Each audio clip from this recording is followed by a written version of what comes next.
A graça e a paz a todos. Aqui é o pastor Valmir Vieira. Estamos juntos mais uma vez para ouvir a palavra do Senhor. E essa palavra, ela está no primeiro livro de Reis, no capítulo 19. Nós vamos ler do versículo 1 ao 18. E a palavra do Senhor diz assim: Acabe fez saber a Jezabel tudo quanto Elias havia feito e como matara todos os profetas à espada.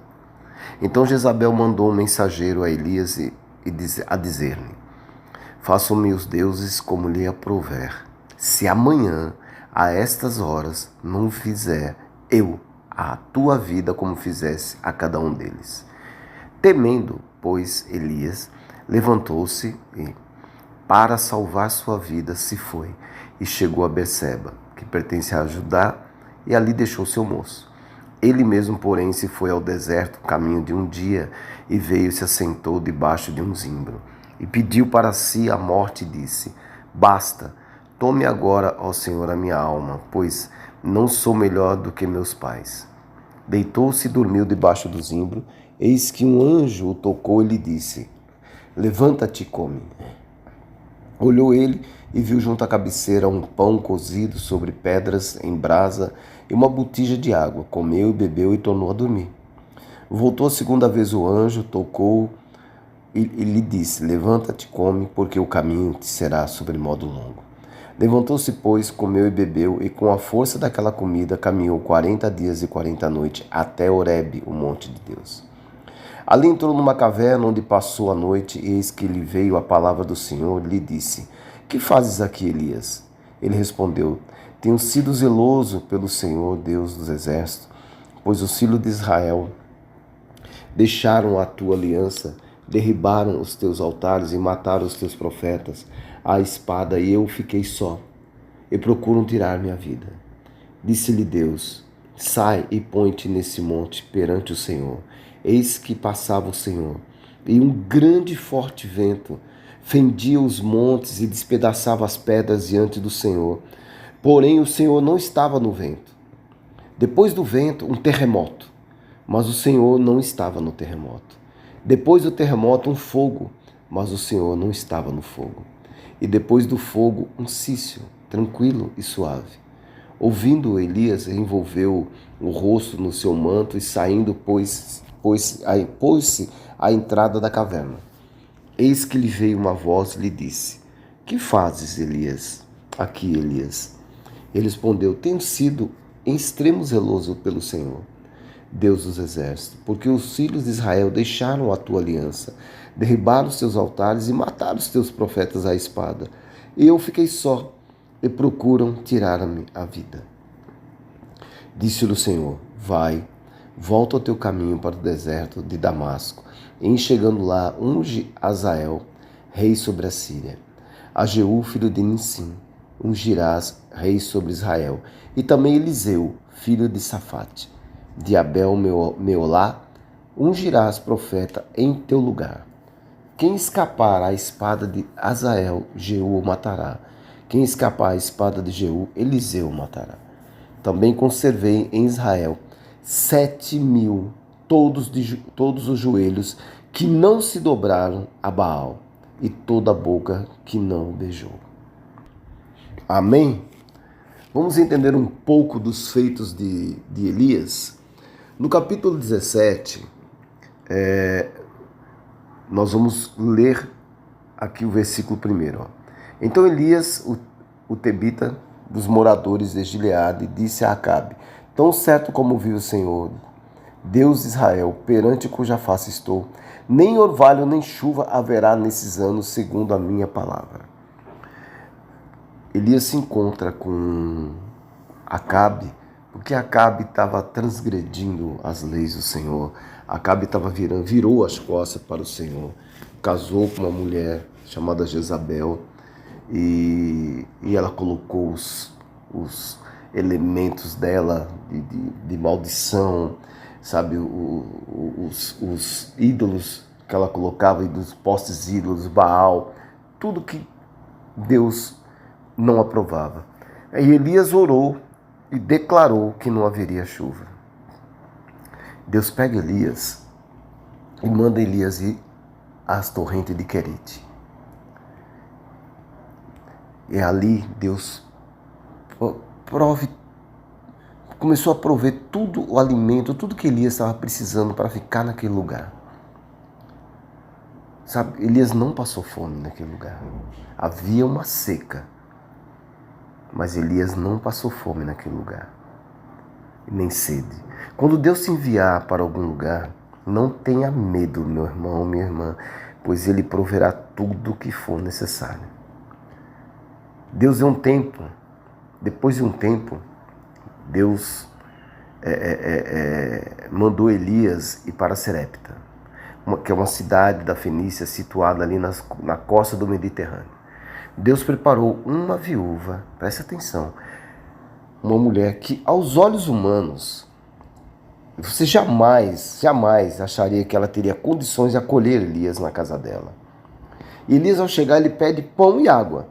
E a viúva diz que só tinha um punhado de farinha e um pouco de azeite, o qual ela e o filho dela iam comer e esperar a morte. Pois não chovia, havia uma seca que castigava tudo. Não havia água, não havia alimento, não havia nada. Uma situação improvável. Uma situação que foge das suas mãos, sabe, do seu controle. E Elias, ouvindo aquelas palavras, Elias vai profetizar. Aqui no capítulo 17, no versículo 14, vamos ler aqui, para a gente entender melhor. Porque assim, Elias diz assim para a viúva, porque assim diz o Senhor, Deus de Israel, a farinha da tua panela não se acabará, o azeite da tua botija não faltará, até o dia em que o Senhor fizer chover sobre a terra.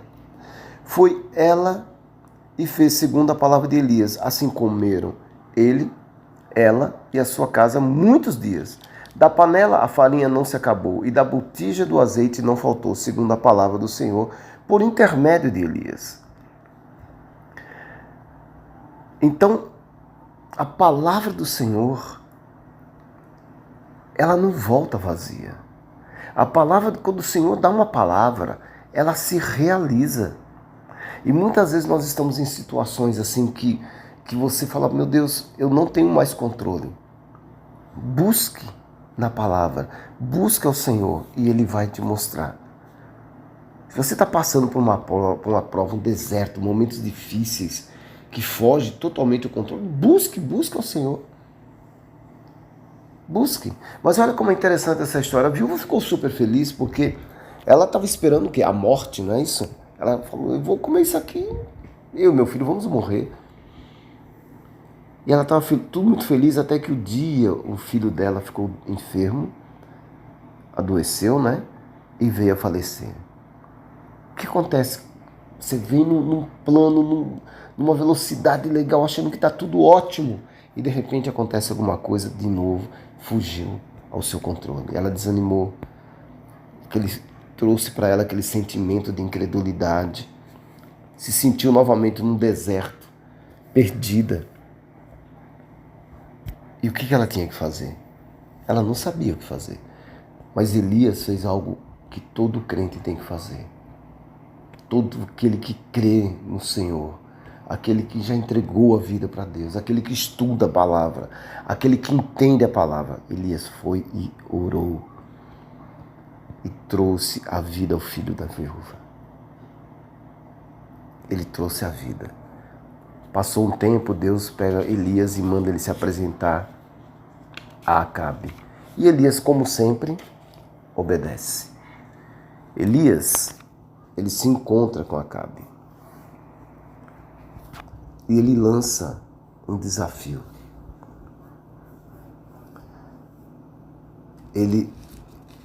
Nesse desafio, ele fala assim, que venham os 450 profetas de Baal, os 400 profetas de Possílis, que come na mesma mesa que Jezabel, e que venha o povo de Israel todo para ver quem é Deus. Quem é Deus? O Deus Todo-Poderoso que criou os céus e a terra. Elias deixa primeiro os profetas de Jezabel lá, invocarem Baal, né, os postos ídolos, fique à vontade, pode fazer o que vocês querem. e nada, absolutamente nada acontece. Nada. Elias ora a Deus e desce o fogo do céu, consumindo todo aquele holocausto. O povo vendo aquele acontecido se prostra e diz: o Senhor é Deus, o Senhor é Deus. Em seguida, os profetas de Baal são mortos no ribeiro de Quizon. Elias pega e vai orar de novo. Elias ora para quê? Para chover. E Deus dá um sinal, como uma pequena nuvem. Uma pequena nuvem como a palma da mão. Um pequeno sinal. Um pequeno sinal. Muitas vezes, amados, Deus está mandando os pequenos sinais e não percebemos. Quantos milagres acontecem todos os dias e não vemos?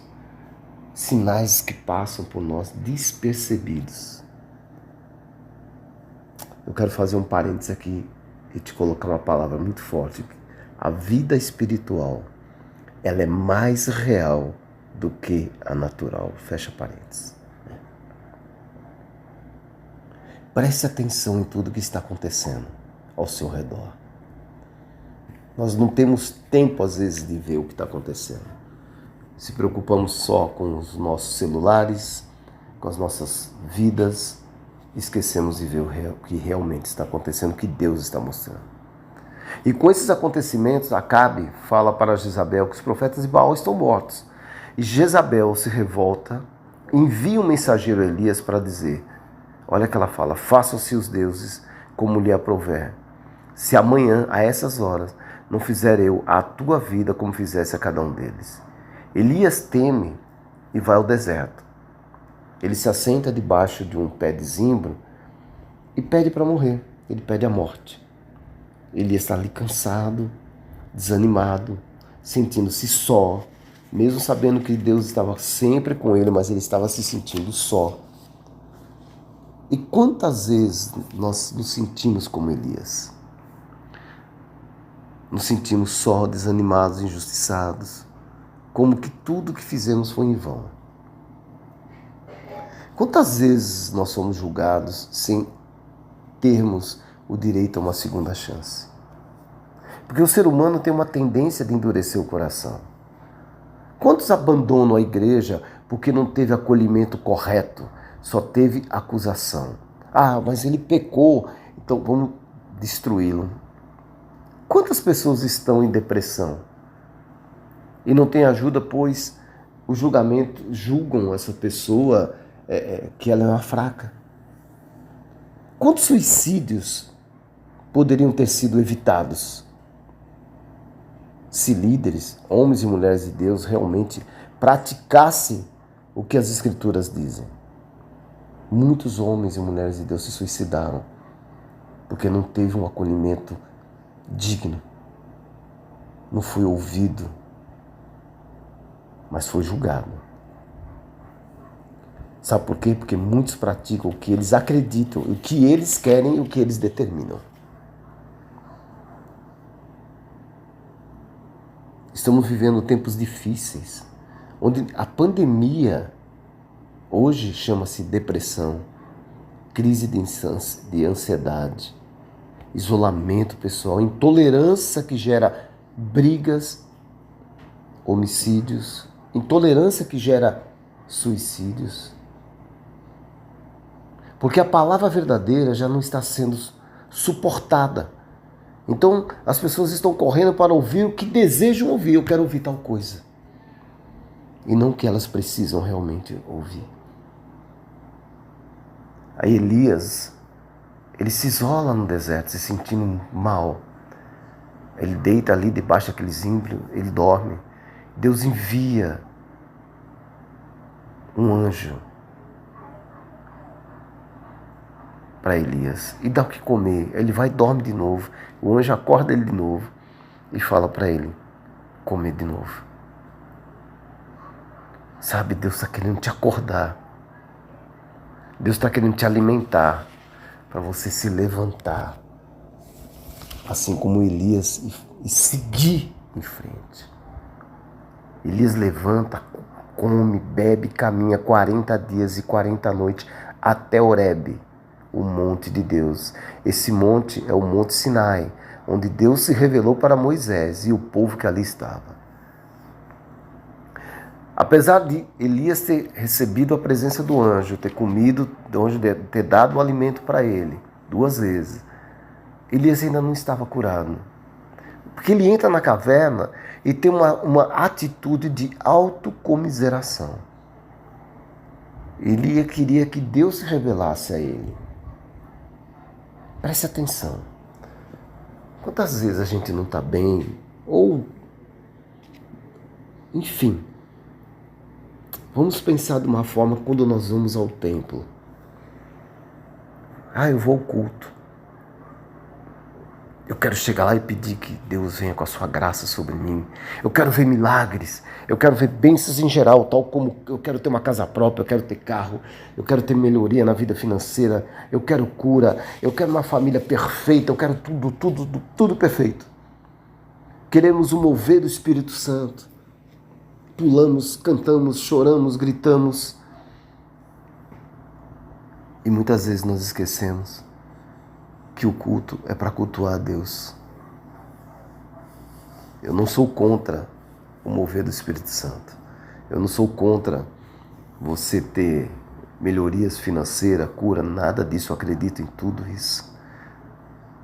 Mas nós temos que buscar, em primeiro lugar, a Deus. Buscar em primeiro lugar o reino e a justiça de Deus. Quando você busca mesmo de verdade, com certeza haverá o mover do Espírito Santo. Com certeza haverá cura. Sempre acontece isso, porque Deus, Ele é misericordioso. Mas nós estamos toda hora querendo algo grande. E a gente precisa ver para poder começar a acreditar. A gente precisa, eu preciso ver para poder ter muita fé. Olha o que Deus faz. Ele pega Elias e manda sair da caverna. E se dispõe aqui perante o Senhor. Deixa eu ler aqui para você o versículo 11. E disse-lhe Deus, sai e põe-te nesse monte perante o Senhor. Eis que passava, presta atenção, eis que passava o Senhor. E um grande e forte vento fendia os montes e despedaçava as penhas diante do Senhor. Porém o Senhor não estava no vento. Depois do vento, houve o quê? Um terremoto, mas o Senhor não estava no terremoto. E depois do terremoto, um fogo, mas o Senhor não estava no fogo. E depois do fogo, um cício tranquilo e suave. Ouvindo Elias envolto o rosto no seu manto e saindo, pois, à entrada da caverna. Eis que lhe veio a voz e lhe disse, que fazes aqui, Elias? Ele respondeu, de novo, tenho sido em extremo zeloso pelo Senhor, Deus dos exércitos, porque os filhos de Israel deixaram a tua aliança, derribaram os teus altares, mataram os teus profetas à espada, e eu fiquei só e procuram tirar minha vida. Ele ainda não estava bem. Olha o que Deus faz. Eu quero que você preste atenção no que Deus faz com Elias. E Ele vai fazer isso com você. Disse-lhe o Senhor, vai e volta o teu caminho para o deserto de Damasco, e chegando lá, unge Azael, rei sobre a Síria, a Jeú, filho de Ninsi, ungirás o rei sobre Israel, e também Eliseu, filho de Safate, de Abel Meloá, ungirá profeta em teu lugar. Eu vou ler agora o versículo 18. Também conservei em Israel 7.000, todos os joelhos que não se dobraram a Baal, e toda a boca que não o beijou. Primeiro Deus vem falar brandamente com Elias. Deus, em nenhum momento aqui, Ele censurou Elias por ele estar cansado, por ele estar triste, por ele estar se sentindo só, por ele estar assim. Não, em nenhum momento ele abandonou. Ele não critica Elias. E Deus muda o ânimo de Elias, sabe como? Ele dá 3 tarefas, 3 atribuições a Elias. É mais ou menos assim, olha, vá. Continue com a sua obra, porque eu estou com você. Não pare a sua obra, não pare essa obra. Deus mostra para Elias que ele nunca esteve só. E além dele nunca esteve só, porque Deus estava com ele, Deus tinha guardado 7.000 remanescentes. Deus sempre esteve com Elias. Deus sempre tem um remanescente. E Deus está com você que está me ouvindo agora, que está desanimado, que está triste, que não está acreditando que Deus pode mover, pode mudar a sua vida. Deus está com você exatamente nesse momento. Não importa o que você está passando, meu irmão. Busca o Senhor. Olha os detalhes e sinais. Deus vai te resgatar e vai te surpreender. Deus te quer na obra. Não desista. Mas para isso, você tem que parar de ouvir um monte de vozes que vão colocar no seu caminho. E ouça somente a voz do Senhor. Porque esses montes de vozes, essa enorme quantidade de vozes, querem te tirar do caminho. Seja persistente. Ouça somente a voz do Senhor.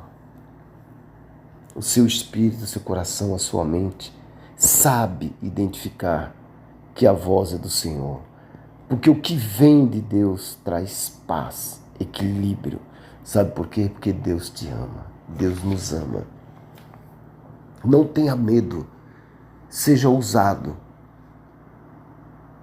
Mas ouça. Não queira ver no terremoto, no fogo, no vento. Não precisa nada disso.